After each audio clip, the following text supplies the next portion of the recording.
And then tight ends too. That's a position that typically there's not an immediate season one fantasy impact, but this class might be the most loaded pro-ready tight end class we've seen in a long time. And there's lots of teams with gaping holes at this position. So what do you think of the top two seem to always be those Iowa boys, TJ Hockenson, Noah Fant.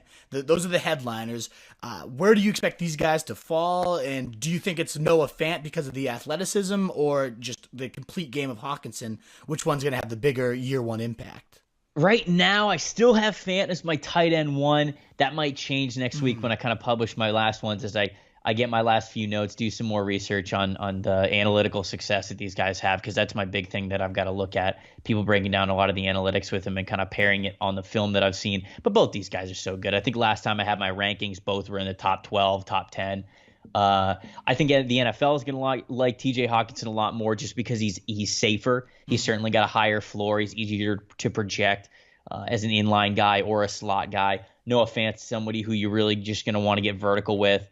You're going to play him in the slot a lot. He's going to be going up the seam, doing things like that, attacking the middle of the field. So those two guys definitely my top two tight ends, but I think big impacts all around. I think Font was a little he doesn't have great numbers when it comes to catching through traffic and through contact, though. And so that's a really important part of playing over the middle, even with the new rules where you're not getting blasted over the middle. You still got to be able to catch through some serious contact. And I think Noah Fant didn't really have the resume for it at Iowa. Not saying that he can't do it. I'm just saying that there is that doubt there for his stock where it's not really for Hockenson, because he basically had glue on his gloves. He was basically snagging everything that came his way. So even though Font's more athletic, Hawkinson's more the consistent one that shows a lot more all-around game.